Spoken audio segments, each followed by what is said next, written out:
Mark chapter 6. Mark chapter 6.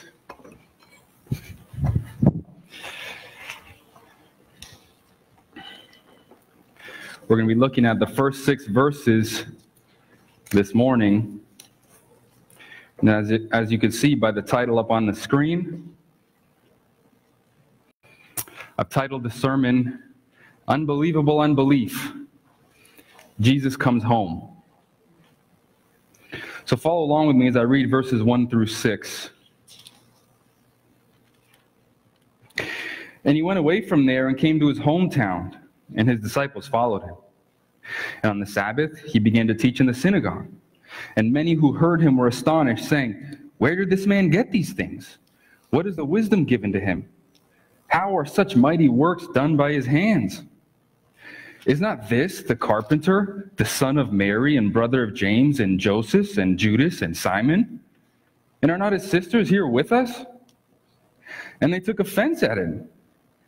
And Jesus said to them, "A prophet is not without honor, except in his hometown, and among his relatives, and in his own household." And he could do no mighty works there, except that he laid his hands on a few sick people and healed them. And he marveled because of their unbelief. And he went about among the villages, teaching.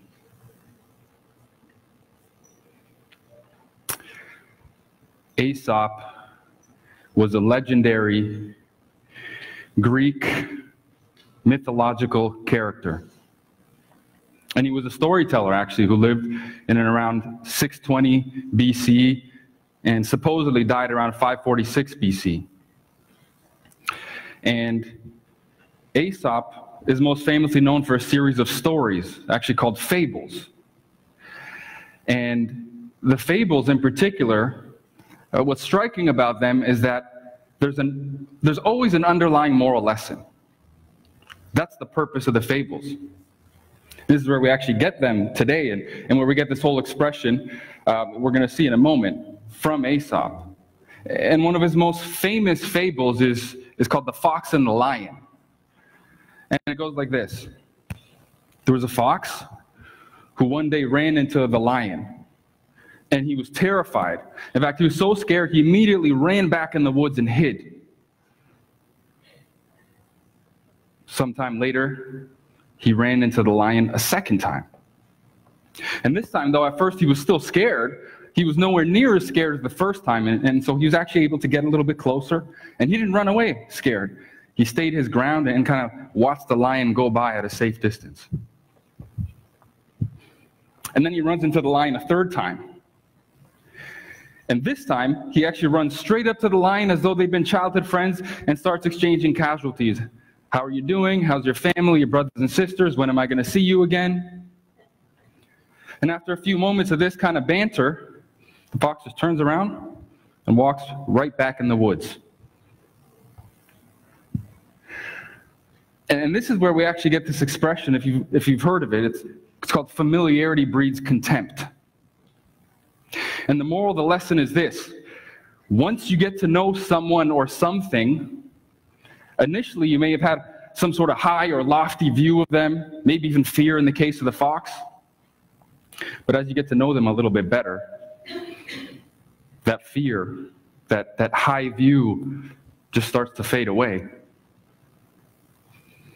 You know, if some of you were to ask my wife when we met, she'd probably tell you, she was, infatuated with me and I with her, high view of me, amazing guy like this and that, gentleman, treats me well, he's got game, impressed, sealed the deal. But now ask her the same thing. She'll say he's just an ordinary guy, just a normal guy. We talk about sometimes recently, since we've been here at this church, she's like, "Oh, it's kind of surreal to see you up on the stage. It's like, I can't believe you're preaching, you're a pastor." And obviously she's biased towards me, so she says, "Oh, it was an amazing sermon, just seeing you up there, it's like you have an anointing." And then afterwards you come right back down and you're just a normal guy. And it's true, isn't it? That's kind of the whole point. Familiarity breeds contempt. It always breeds contempt. And when I think about this and the story of the fox and the lion, and what Aesop was trying to teach, I can't help but think about Jesus himself when he went back to his hometown, Nazareth, and the reception he got there from his family, his closest of kin. You see, to them, they could not get over what they knew about him to be true in order to believe what he was now telling them about himself. And the reality is, we're faced with the same thing that we've been seeing up until now in Mark's gospel. It's that this whole insiders and outsiders thing. It's not those whom Jewish society back then or us today would think for sure are inside the kingdom.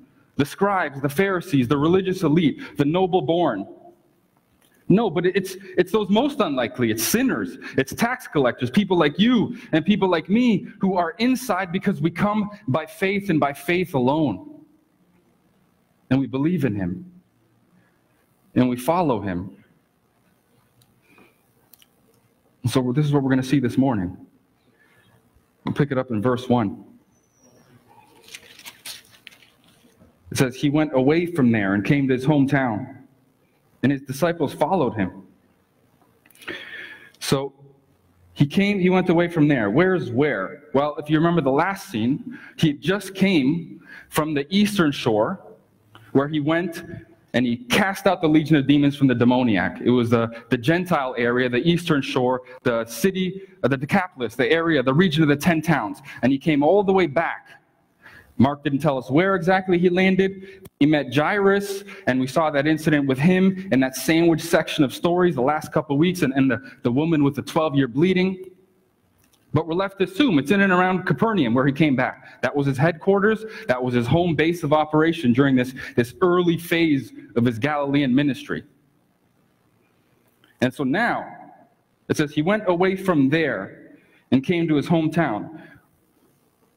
And depending on the version you have in your hands, it may indeed even say Nazareth, like the NLT or the NIV, even though it's not in the original. And the reason for that is those versions are just trying to make it clear that Nazareth was indeed his hometown. He was born in Bethlehem, but he was raised in Nazareth. He was one of Nazareth's own. And that's the point they're trying to say. Like it says in chapter 1, Jesus of Nazareth in 129. And at his baptism of John the Baptist, same thing. Jesus came from Nazareth, it says. And if you also remember in chapter 1, towards the end, in verses 37 to 38, he says, I got to go out from here. There's more cities and towns that I need to preach to. And so this is just what he does.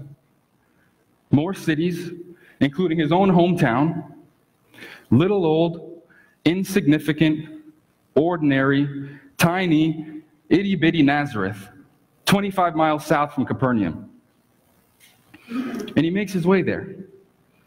And just to remind you of how insignificant Nazareth is, we looked at it some time ago.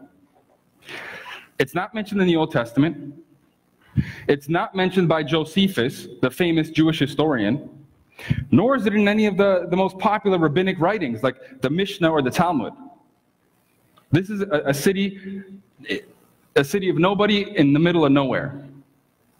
A city so small, it's said to have had about 500 people. Tiny. And remember, the Judeans to the south, the elite, the high-born Jews who were in Judea, lived in the city of David in Jerusalem, they had a very low view of the northerners, right? The region of Galilee as a whole. Imagine what they would have thought about Nazareth if they even heard of it, but most didn't. And if they did hear of Nazareth, it was only in a scornful kind of expression. Remember Nathanael in John 1:46? Can anything good come from Nazareth? So it was a measure of lowliness. And he comes back to Nazareth, his hometown. Look at verse 2. And on the Sabbath, he began to teach in the synagogue. And many who heard him were astonished, saying, where did this man get these things? What is the wisdom given to him? How are such mighty works done by his hands? Now remember, Jesus' custom when he first entered a city was to go straight to the synagogue and teach. That was his custom. Synagogues had certain speaking rules. If you'll recall in the previous story, Jairus was just such a synagogue leader. So the synagogue leader would have had to approve the welcoming guest to speak. He would have had to have some sort of credentials. Now for Jesus, he was a hometown boy. They knew him. Rumors about his reputation as an authoritative preacher and teacher, about his miracle working had already spread. The reports came back. So they were curious. They welcomed him with open arms in the synagogue. And he gets into the synagogue. And if you turn your Bibles to Luke's parallel account in Luke chapter 4, Luke chapter 4, in verses 18.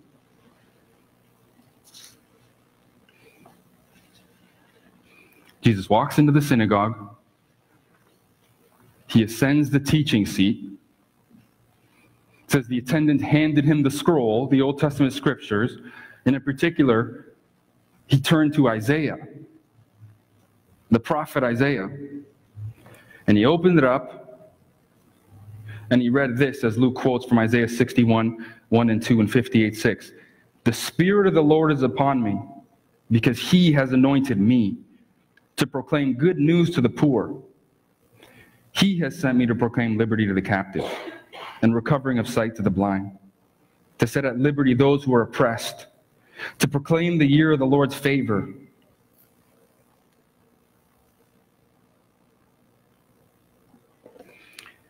And then he closes the scroll. He hands it back to the attendant. He takes a seat. And he says, today, in your hearing, the words of this prophecy have been fulfilled. And they were blown away. They were both shocked and amazed. And that's the idea in the original there. Their minds were blown with what he continued to say in his reading and in his teaching. They couldn't believe this. Look at what they say. Where did he get this wisdom from? And the power to do these works? Now, had they seen any of these works? No, we'll see in a minute. The context clearly shows that he wasn't performing miracles in front of them, for them, to get them to believe in him. It's the reports of everything he was doing in Capernaum. They came back to them. But nevertheless, they did hear his wisdom. And they're wondering, where did this man get these things? And notice the language they're using, by the way, that kind of derogatory language. They're not even calling him Jesus here. They're not addressing him as sir. It's, where did this guy get these things? And the passive, too. He didn't acquire them. Someone gave them to him. Where did he get these things? We know him. Look at verse 3. Turn back to Mark. In verse 3, it says, is not this the carpenter, the son of Mary, and the brother of James and Joseph, and Judas and Simon? And are not his sisters here with us? And they took offense at him. And Jesus said to them, no, sorry, we'll stop there at the end of verse 3. They took offense at him. We know him. We grew up with him. We know his trade. He's a carpenter. He's the son of a carpenter. He's a tekton. What's that? It's funny. In most versions today, we actually like to think of Jesus as a carpenter, but that term is a little more broad. It encompassed a lot more. It just basically means a builder, a constructor of various crafts. Yes, it could have been woodworking, it could have been metalworking, and it could have even been stoneworking, a stonemason. But in that context, it seems like the local economy would have had him be a woodworker, and that's why we know Jesus as a carpenter. We know him. He's just a little old blue-collar guy. We grew up with him. He wasn't anything special. We know his family. In class, he didn't do particularly well. A little socially awkward. Extremely well-behaved. Without sin. But we know him. He's just a normal guy. A blue-collar guy. And if he spent all this time working and building things with his hands, yeah, he can build some pretty amazing plows and yokes for the agricultural industry and building repair and the like. But if he spent all his time doing manual labor, where did he get this wisdom from? They don't understand. They're amazed by it. And we know his family too. And notice, it is a little bit derogatory. He says, the son of Mary. So even if in that ancient Near Eastern culture, to refer to someone, especially a son, as a son of his mother rather than his father, yeah, they may have been kind of slighting him even in that alone. But regardless, the point is, we know you, Jesus.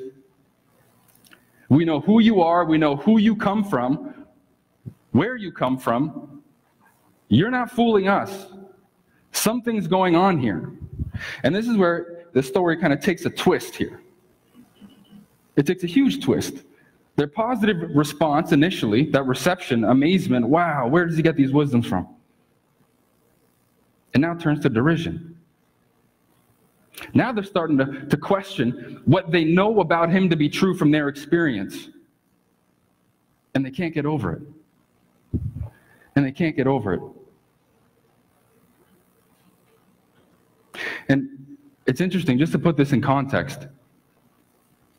In that society, there was no such thing as upwards mobility. The American dream didn't exist. It was all about birth. Your social status was assigned and defined at birth. If you were born from a noble family or royalty, you would rule, and you would have a name, and you would be special. If you're born as a peasant or a poor person, you'd have to be content with that lot in life for the rest of your life. There was no working your way up the class system. There was no, if you just work hard enough, if you just have a little bit of ingenuity, you can climb up the social class structures like we can here in today's society. No, that was impossible. They wouldn't have that. And that's all they knew. That's all they knew. And whereas today, we would kind of esteem and respect those who do come from nothing, right? The from nothing to something stories, rags to riches, from zero to hero. And rightfully so.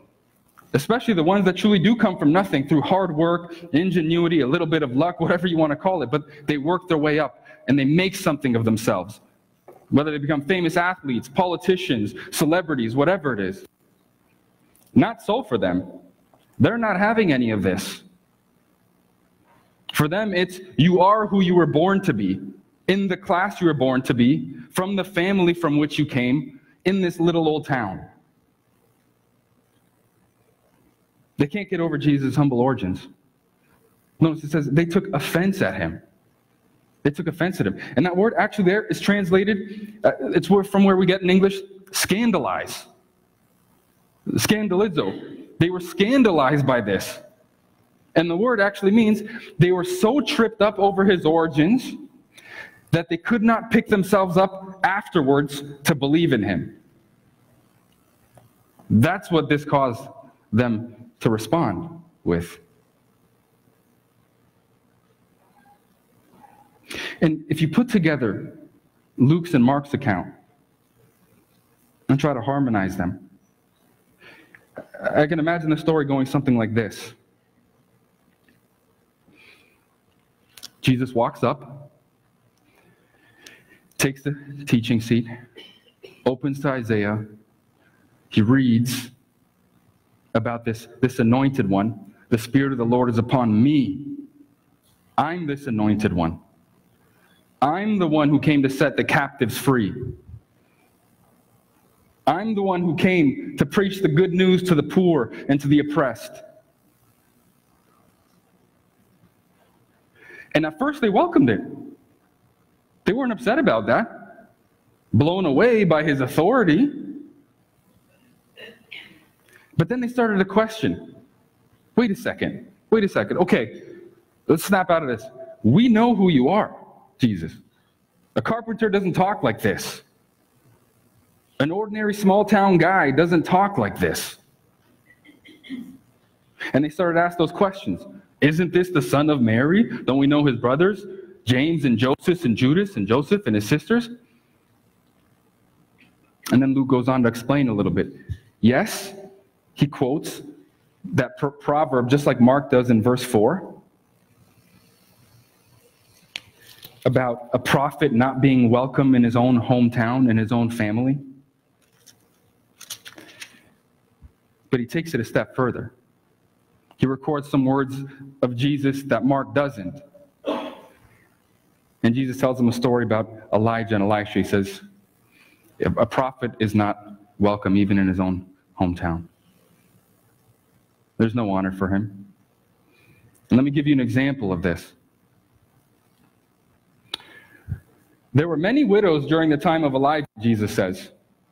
Many widows whom he could have went to and helped. But he was only sent to the widow at Zarephath in Sidon. And notice the language, he was only sent. Sent by whom? God.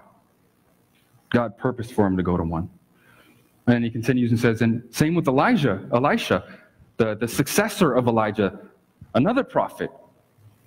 There was many lepers in his day, but he only healed Naaman, the Gentile army captain.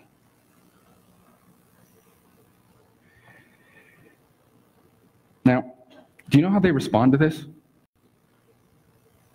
In Luke's account, in verses 28 to 29, when they heard this, it says they were filled with rage. They became wrathful. And they literally took him and tried to drag him out of the city and throw him off the cliff. His own townspeople. Now, imagine how angry they must have been to want to kill him. We might look at that and say, well, that's not really a big deal. They were not having any of this. There was no upwards mobility with Jesus here claiming to be the anointed one, the Messiah.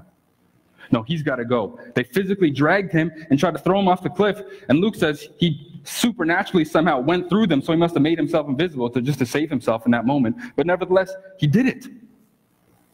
That's how angry they were. And put yourself in Jesus' shoes for a minute. Imagine what it would have felt like for your own family to reject you like this. And I would argue even to be willing to kill you like this. I know it's not explicit there. We're left to assume.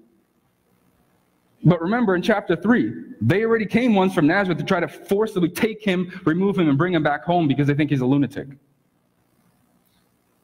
And so even if they're not actively part of this crowd that's taking him by force, I think they were sitting there passively, allowing it to happen. At least his brothers were. Probably not his mother Mary. And it's important to note that if Jesus was rejected this way by his closest of kin, in his hometown, those who knew him, who grew up with him, who played with him, who laughed with him, who worked with him, who lived with him, you and I shouldn't be surprised if the same happens to us today in our ministry. When we try to share the good news of the gospel with someone, including someone close to us, a beloved family member, a brother, a sister, a father, a mother, a daughter, a son. It happens. I know it's happened to some of you and me. At least the belittling, the mocking, or how hard it is when it comes from an unbelieving spouse, that kind of rejection, those hurtful words. But I think we can take comfort knowing that it happened to Jesus. In a far more worse way, I would venture to go out on a limb to say, none of your family members tried to take you by force and throw you off a cliff, to murder you. And the same for me.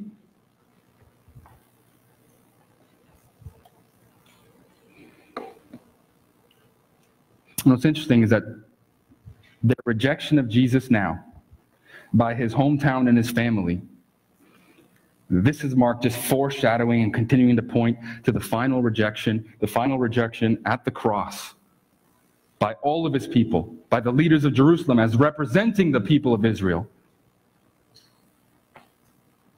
And that's going to happen in Mark 14:15, isn't it? just like they killed all the prophets before him that God sent. And just like they're about to kill the forerunning prophet to Jesus himself, right? John the Baptizer, in just a few verses, starting in verse 14 of chapter 6.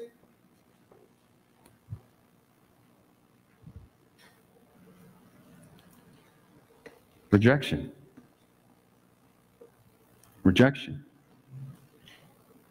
And it's also important to notice that exposure to Jesus and the gospel itself does not guarantee faith. In fact, it obscures faith as much as it illuminates, depending on the heart condition of the person hearing it, receiving it. Right? It's not enough to hear. We've been seeing that. Remember in Mark chapter 4, the kingdom parables. There's true hearing, those who have ears to hear, who've been given ears to hear, who then respond, who believe, who repent, and who follow Jesus, and those who don't. No, you need to hear. And not everyone will hear. It doesn't guarantee faith. And it's the same with people today. People today in our society that you and I know. People in our families, maybe with you. They've seen your transformed lives.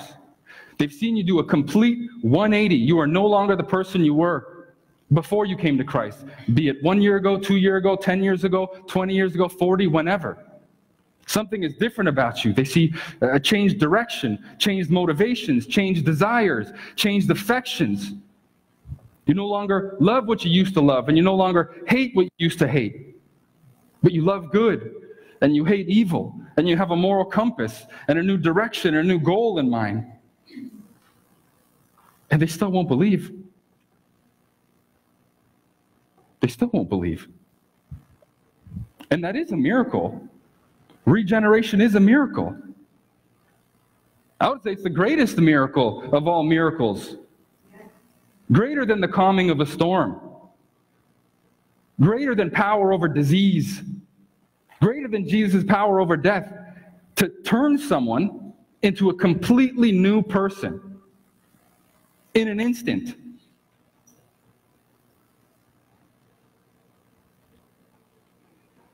And Jesus comes to them, he says, no, you want miracles? Because they did want miracles. That was the underlying message when they said, who is this son of Mary? We know his family. He's a carpenter. And in Luke, Jesus immediately responds and he says, you want me to do for you what I did in Capernaum, but let me tell you about Elijah and Elisha. Even if I were to do that, you wouldn't believe. So the only miracle I'm giving you is the message. My message is miraculous. And you won't believe in that. You know, it's an interesting thought. If Jesus came from noble birth, if he actually was high-born, if he came from a rich tradition and family of scribes, if he was a Pharisee, a Sanhedrin, maybe one of the rulers on the Council of 70 in Israel, they probably would have believed him. Because at first, it's not the message that they're upset about. It's the messenger. They cannot believe that God would condescend from heaven and come to himself in the form of this lowly man from nowhere, a nobody, as the Messiah. That's unthinkable to them.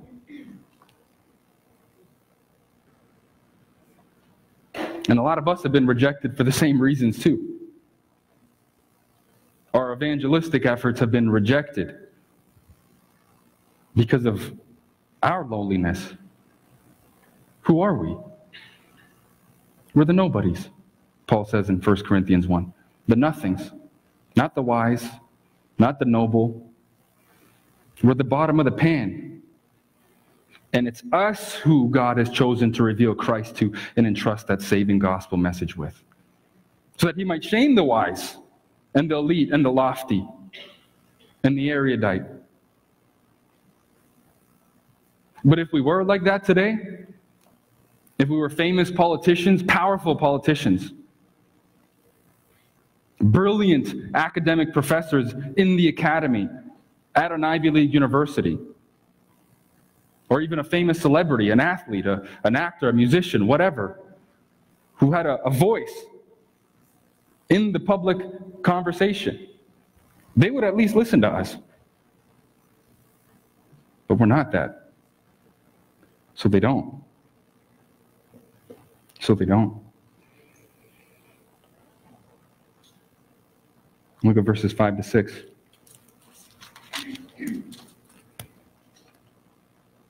And the Pharisees and the scribes asked him. Wow, I really turned the page. Sorry, that was chapter 7. Verses 5 to 6. And he could do no mighty work there, except that he laid his hands on a few sick people and healed them. And he marveled because of their unbelief. Now, what is this paradox here? Notice in verse 5, it says, he could do no mighty miracles there, except he healed a few people. Do you see that delightful irony, as one commentator calls it, there? He could do no miracles, but he healed a few people.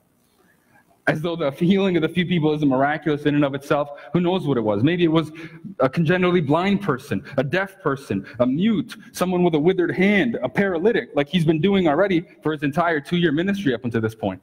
But that's no big deal. Why is he saying it like that? He's trying to make a point that Jesus could not do more mighty miracles because of their unbelief. Yet because he's compassionate and merciful and came to set the captives free and to bring good news of salvation to the oppressed and to the lost and poor, like he just quoted from Isaiah 61, he still has mercy on these few people who I bet came to him probably even believing. Yeah, the whole town rejected him, but that's kind of hyperbole. Out of the 500, there's probably a handful that somehow believed in something, had a little bit of faith, even if it was an insufficient, inadequate faith, like we saw in Jairus or in the woman with the 12-year bleeding. And what did he do? He healed them. Because he cares. And he has compassion.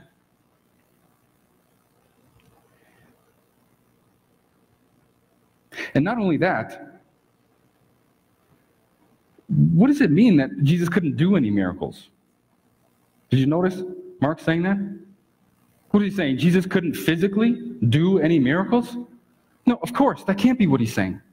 Look at what he's been saying this entire gospel already. How many hundreds and thousands of miracles he's recording that Jesus did.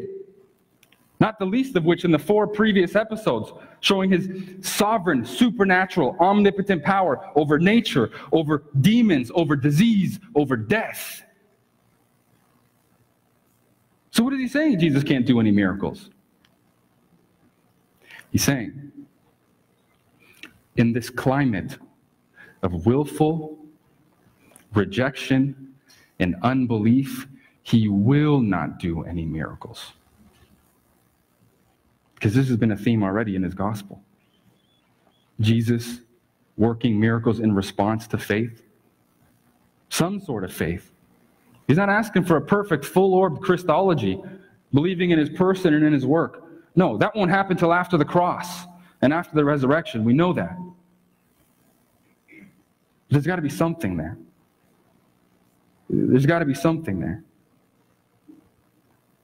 In fact, that's why Matthew, in his account in Matthew 13:28, he doesn't say it quite as controversially as Mark does.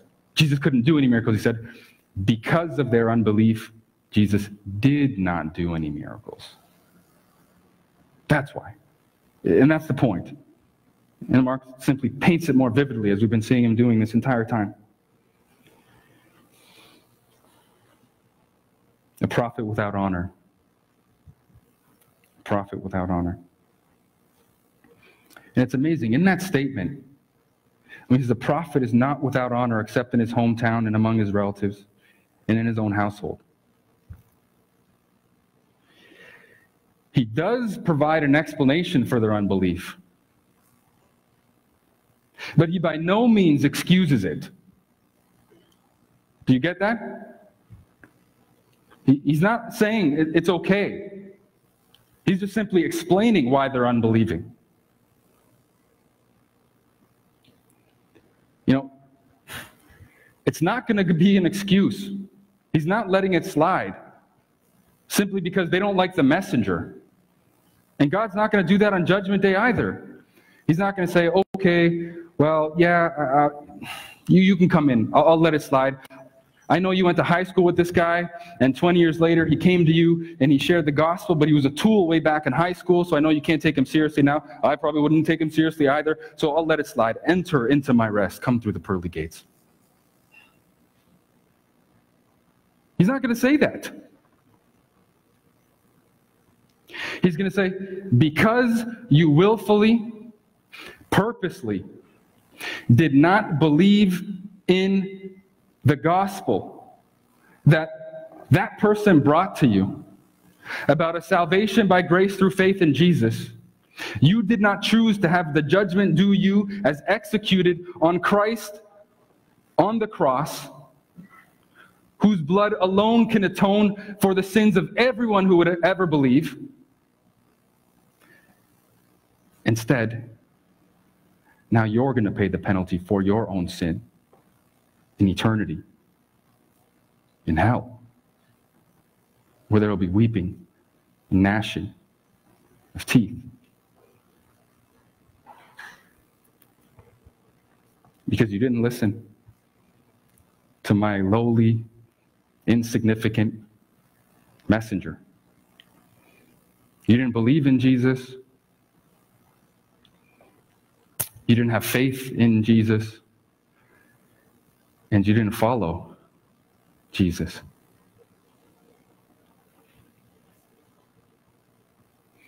I think today we romanticize Jesus' humble origins, don't we? You've probably heard it a lot. I've certainly heard it a lot today. They romanticize his trade as a carpenter. You know, he built complex, grandiose structures and buildings. He was an important figure. You know, in the Gnostic Gospels, which are the Gospels that are non-canonical, they are not in the canon of the Bible of Scripture you have in your hand, because they are not inspired. They're written by obscure authors, and they contain weird things about the life of Jesus, supposedly. They elevate him as an infant and as a kid who's brilliant and teaching from infancy and stuff like that. No, that's not true. Or preachers today who love to paint the picture of him as an important person, you know, a star athlete, or a bright, brilliant scholar from the academy. No, that's not the portrait of Jesus either. Certainly not the portrait we see here in Mark. And that's precisely why his own people, his own family, wouldn't believe in him. They couldn't get over the fact that he was one of them. A nobody from nowhere. You know, they wanted a Messiah who would come conquering with military might, forcefully establishing his kingdom.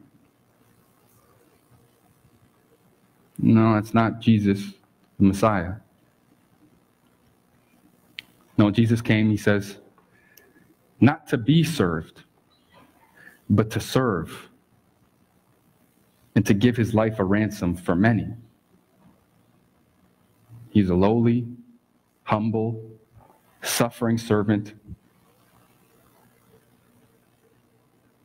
Do you believe in this Jesus?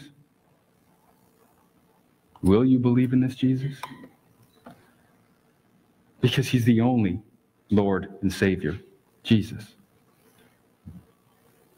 Bow your heads with me in prayer.